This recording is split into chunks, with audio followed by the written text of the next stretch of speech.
Crosby, Stills, Nash and Young, Almost Cut My Hair. Let's just jump right into it. I love the name of this song, so here we go. 3, 2, 1. Thank you to the people who requested this. Here we are.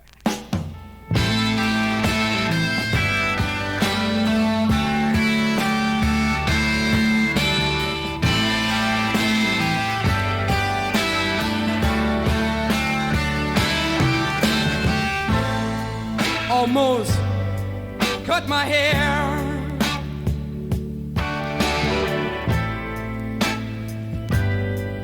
It happened just the other day. It's getting kind of long.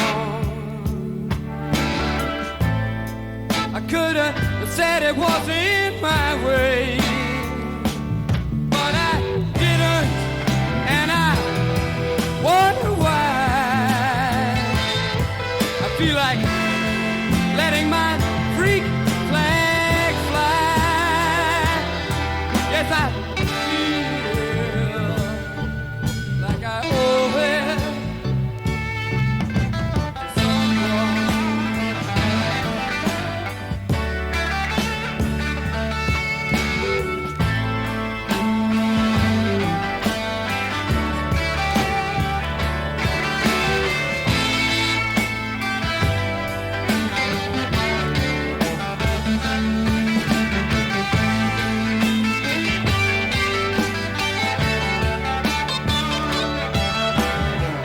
Must be because I had the flu for Christmas, and I'm not feeling up to bar. Song's awesome so far, so just thought I'd throw that out there. Let's keep going. And I'm not feeling up to bar. Vocals are so intense. It increases my paranoia. Like looking at my mirror and seeing a police car. But I'm not giving in an inch to fear. 'Cause I promised myself this year I feel like I owe it to someone.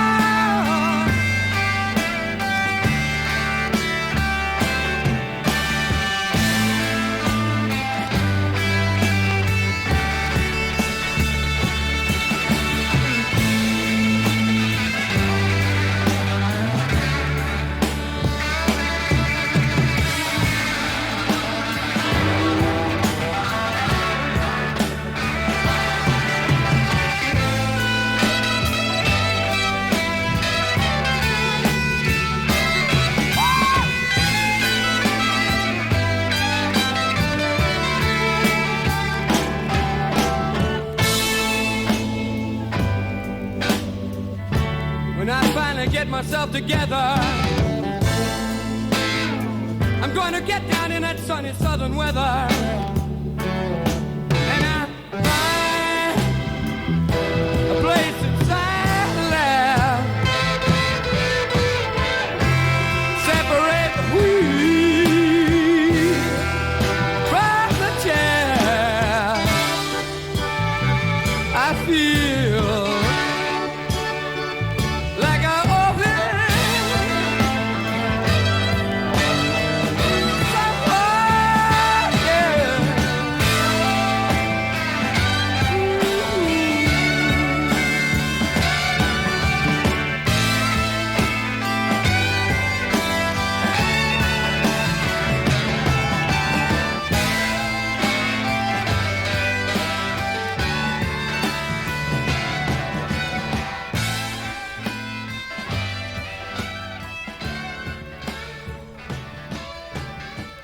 I don't want it to end.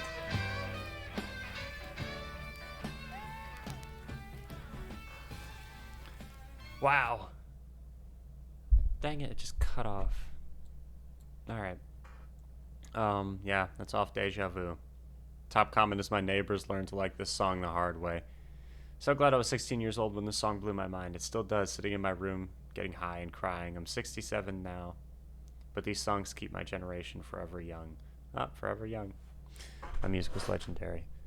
Just discovered the song in 2019. Better late than never. Incredible. Neil Young's guitar is instantly recognizable, undeniably unique, and infinitely fantastic. Yeah. Just listen to this song on repeat for my entire 30-minute lunch break, and I'll probably listen to it all the way home. So much emotion in the lyrics and instrumental, letting my freak flag fly till the end of my days. In my personal opinion, one of the greatest rock songs of all time, Crosby, Stills, Nash & Young is one of the greatest bands ever. Sends shivers up and down my spine every time I listen. This is an amazing song, guys.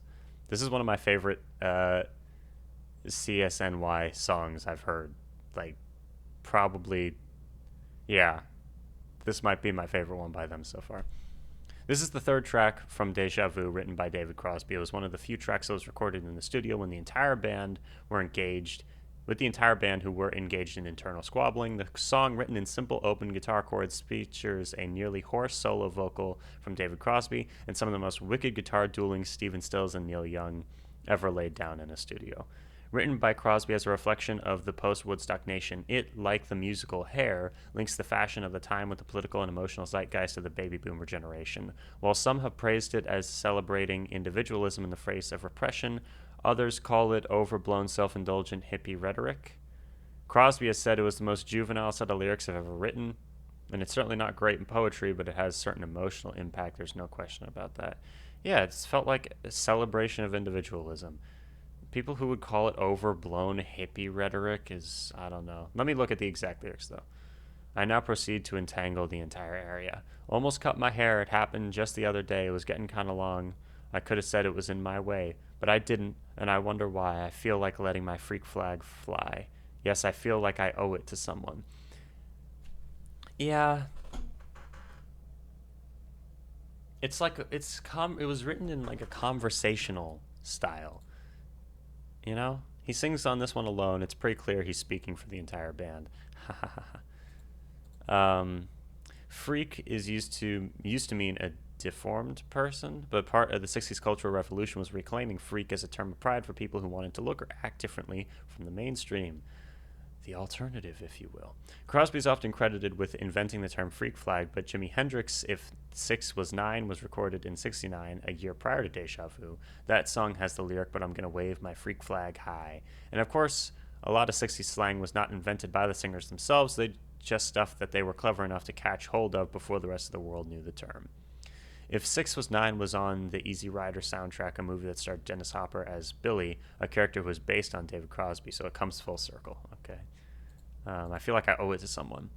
When you're joining the military, you have to cut your hair. Long hair was a direct protest to the use of military conscription during the Vietnam War. Crosby owes it to the unlucky ones who were sent to war to keep his hair freakishly long. The discomfort of long hair, he's saying, is nothing compared to the suffering of being an unwilling soldier. Must be because I had the flu for Christmas and I'm not feeling up to par. It increases my paranoia, like looking at my mirror and seeing... Sorry to change the subject. I remember when I was younger, the main type of haircut that I got was like a buzz cut. And I remember my dad reading to me a verse from the Bible, which says that like women have to have long hair, and if they cut their hair short, then it's they should be ashamed, or that it's like a source of repulsion to the Lord, and vice versa. That if a dude has long hair, then it's that's not allowed, you know. Now, obviously, things have changed a little, but still interesting. Just suddenly popped into my mind, so just thought I'd bring it up since it seems relevant. All right, Crosby's flu-like symptoms are likely not from the flu, but from drug withdrawal. Is this in contrast with supposedly good times at Christmas? Has Crosby feeling especially awful and vulnerable, like he's being pulled over when he knows he'll be in trouble? Skinny Santa's bringing something to me. It's Christmas time and the needles on the trees. Yeah, okay.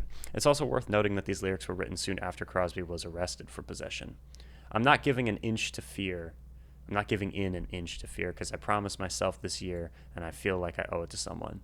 Despite feeling awful and afraid, he promises to himself to remain who he is through it all. It's left vague as to who David feels his debt is to, or why he feels keeping his hair long will pay off what he owes to someone. In later interviews, he's lamented about the juvenile nature of his early lyrics.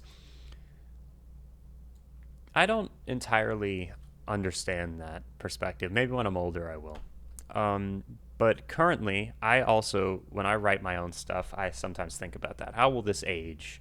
These lyrics sometimes just feel stupid, or even though I have a great amount of personal attachment to these words, 20 years down the line, I probably won't anymore, or my connection to them will change. But calling them juvenile, like, how old was he when he wrote it? You know? Like, if he was in his 20s, then obviously he's writing about what a 20-year-old's thinking about, you know? Like, it makes sense that as you get older, what you're going to sing about changes. And calling it juvenile, I feel like is discrediting a great song, especially a great song that, you know, you wrote. Anyway, all right, but nothing, obviously nothing against David Crosby. This is an awesome track. People have been requesting this song for a very long time. And yeah, I'm very, very glad I finally did it and wish I'd done it earlier. When I finally get myself together, I'm gonna get down in that sunny northern weather, and I find a place inside to laugh, separate the wheat from the chaff. I feel like I owe it to someone. Another thing about these lyrics is that it's not so much the exact words he's saying, it's more the way he's singing, because his vocal style here is one of the most intense I've heard from these guys, and I love it. To separate wheat from the chaff is to take the grain from wheat and to dispose of the byproduct. What Crosby means by this is he plans to sort his life out, getting rid of everything bad, leaving only the good. He said the Deja Vu recording sessions where there were times I was the useless in the studio because I was just sad and I'd break down and cry and sit on the floor. Yeah. Unlike the other members of the group who have all since cut their hair much shorter, David Crosby still lets his freak flag fly. Maybe he simply owed it to himself after all. That's amazing. All right. That's Crosby, Stills, Nash, and Young. Almost cut my hair. What is the next one? It's not the next one. I have a Neil Young song on here a little later. So, all right. Thank you very much for joining me. And before you go, if you would be so kind as to hear a quick self-promotion. I've released 2 albums of original music, but the most recent one, I want to keep plugging. So, if you go into the description of this video, there's a link to what's called a link tree, which is basically just a place where I can put a bunch of links into one place and title them conveniently. And yeah, so if you go into there, you can find my own original music. It's on YouTube. It's also on Bandcamp if you want to buy it to support me. I'd greatly appreciate that. But I really just want more people to hear it. And if you like it, consider sharing it. There's a lot of different influences in there, from like post-rock and punky stuff to folk to proggy inspired things to experimental. A lot of it's a little more lo-fi because I recorded everything myself with crappy equipment. I'm really proud of both albums, and I don't know. I'd really appreciate it if you checked it out if you wanted to. All right, thank you very much for joining me. I'll see you guys soon. Deathstroke 9 out. Stay tuned for more videos, and thank you so much for watching.